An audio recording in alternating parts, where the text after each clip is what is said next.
Olá, galerinha, tudo bem com vocês?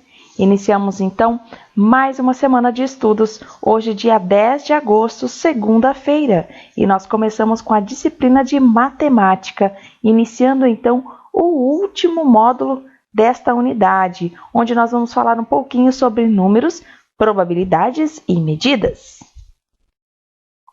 E então, abrindo a sua apostila na página 46, você vai conhecer os números maiores do que 100, fazer previsões e dizer se pode ou não acontecer algo. Vai fazer adições usando o quadro de ordens, descobrir os segredos das sequências de figuras e números.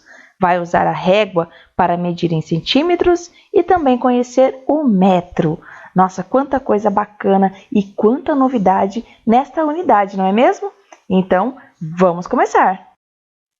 Márcia faz salgados e doces para festas. Fernanda está fazendo uma encomenda para o aniversário de sua mãe. E então, Márcia atende o telefone e diz: Bom dia! Para que dia, Fernanda? Bom dia, Márcia! Quero um cento de empadas e um cento de brigadeiros para o próximo sábado. Obrigada! E então, nós precisamos observar todas as informações que temos nesta imagem. A Márcia atendendo o telefone, utilizando a agenda para marcar o pedido. E também nós temos a Fernanda fazendo a solicitação do mesmo. Mas, logo ali na parede, atrás de Márcia, nós temos um calendário, onde nós devemos observar também qual é o mês que está sendo feita essa solicitação desta encomenda para esta festa. E agora que você observou todas as informações da figura e também das imagens que nós temos ali, nós vamos para a seção Diga aí. Fernanda encomendou um cento de brigadeiros. Você sabe quantos brigadeiros Márcia vai fazer para ela? Quando a pessoa fala um cento, qual é o número exato que ela está se referindo? Observe também o calendário na parede. Em que mês a mãe de Fernanda faz aniversário? Em qual dia pode ser o aniversário dela? Lembre-se, para quando mesmo ela fez a encomenda? Era um dia específico da semana, então nós temos ali apenas algumas possibilidades para o dia da entrega dessa encomenda. Agora você vai conhecer melhor os números formados por 3 algarismos. Além das unidades e dezenas que nós já conhecemos, eles têm também as centenas. E eu trouxe então para você ali observar o que nós conhecemos como quadro de valor. E no quadro de valor nós podemos observar a unidade, a dezena e a centena. E então eu representei o número 100 usando as 3 casas deste quadro de valor. Usando também o nosso amigo material dourado, que a gente utiliza bastante em sala, só para a gente recordar o que representa uma centena. E aí você vai responder, a placa, professora. Isso mesmo, a placa representa uma centena. E quantas dezenas nós podemos observar nesta placa? Nós já contamos essa placa em sala, vocês lembram? Isso mesmo, dentro dessa placa nós temos 10 dezenas, ou seja, precisamos de 10 barrinhas de uma dezena para completar uma centena, que é a plaquinha que nós também utilizamos, certo? E então, vamos fazer a nossa primeira atividade? Na primeira atividade, nós temos a seguinte questão. Márcia organizou os 10 brigadeiros de 10 em 10 em uma caixa. Escreva o total de dezenas e de brigadeiros a cada linha. E então, na primeira linha, você vai colocar que ela organizou ali 10 brigadeiros, que é igual a uma dezena. Na segunda linha, nós temos então mais 10, juntando com a primeira dezena, nós temos então 2 dezenas, somando o total de 20 brigadeiros.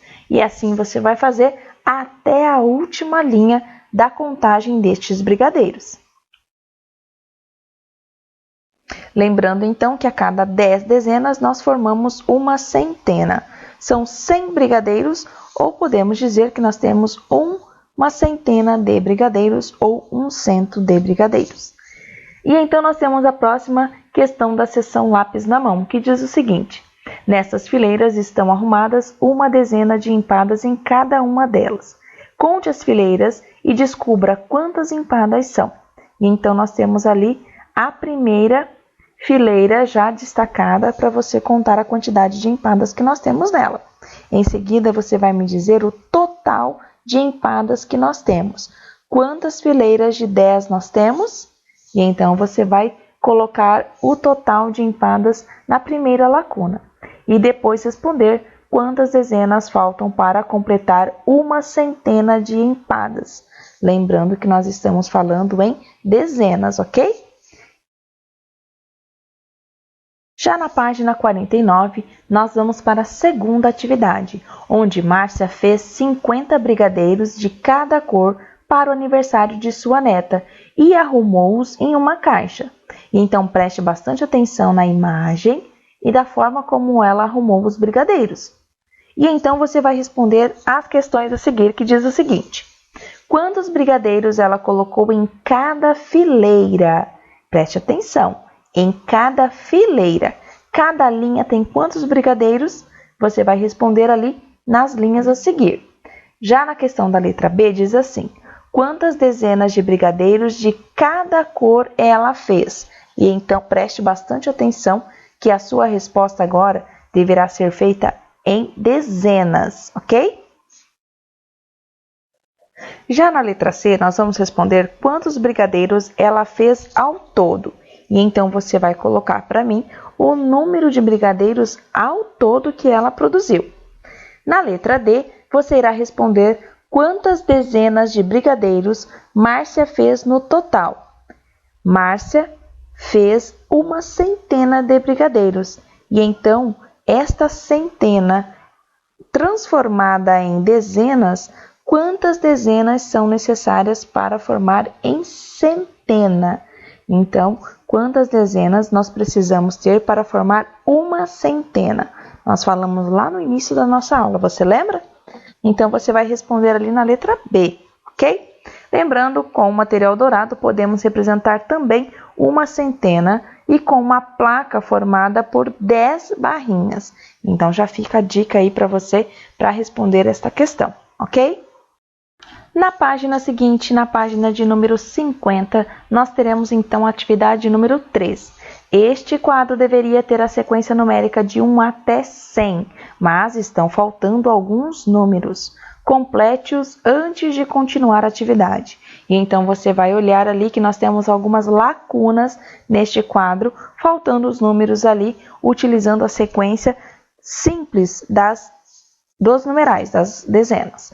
E então, você vai preencher todo o quadro para a gente continuar então as atividades da página 50, antes pintando os números que têm o mesmo algarismo nas dezenas e nas unidades. E então, preste atenção que você vai pintar todos os números que são iguais, tanto na dezena quanto na unidade. Vou dar um exemplo para vocês. O número 11 é formado por número 1 na unidade e o número 1 na dezena. Então, dessa forma, você vai colorir também todos os números que representam o mesmo numeral, tanto na dezena quanto na unidade, ok? Feito isso, então, você vai observar que há vários números no quadro que tem 9 dezenas. E então, você vai escrever nessa linha todos os números que representam ali 9 dezenas. Qual destes números tem exatamente 9 dezenas? E então, você vai colocar o numeral nesta lacuna do pontinho verde. Qual é o maior número do quadro que tem apenas 2 algarismos? Preste atenção, o maior número do quadro que tem apenas 2 números, ok? Muito bem. E então, na letra D, veja que há uma linha em branco no quadro. Podemos continuar a sequência com os números que vêm depois de 100. O primeiro deles tem uma centena e uma unidade. Escrevemos 101, utilizando 1, o 0 e o 1. E lemos 101. Como serão os outros? Então, você vai preencher a última linha do quadro com os números que vêm depois de 100, utilizando sempre a sequência numérica, ok? E então, na página 51, nós teremos a atividade número 4. Em cada linha deste quadro, deve haver 3 números que vêm um logo após o outro. Um deles está escrito, escreva os outros que faltam. Então, super simples nessa sequência. Então, nós iremos preencher o quadro com os números que estão faltando, seguindo a ordem de cada um deles. Lembrando que não é uma sequência só, tá, pessoal? Cada linha tem uma sequência diferente da outra. Finalizando, então, nós iremos para a atividade de número 5, ainda na página 51, que diz o seguinte: escreva com algarismos usando os números que estão representados com as figuras do material dourado. Depois anote no quadro a quantidade de centenas, de dezenas e de unidades de cada um. E então você vai observar com bastante atenção o material dourado que nós temos representados ali, escrever na lacuna o número correspondente a esta quantidade e em seguida representar no nosso quadro de valor, colocando o número corretamente na sua ordem, onde é unidade, onde é dezena e onde é a centena. Finalizando então na página 51, mais estes dois exemplos ali de material dourado para ser representado então a sua quantidade e também o seu valor dentro do quadro de valor, o valor de cada número, onde nós temos unidade, dezena e centena. Finalizando aqui então a nossa aula de hoje, deixo aquele beijo especial para você, que nós tenhamos aí uma semana maravilhosa, abençoada por Deus e até amanhã com a nossa aulinha que será online, tá bom? Então, até mais. A gente se fala.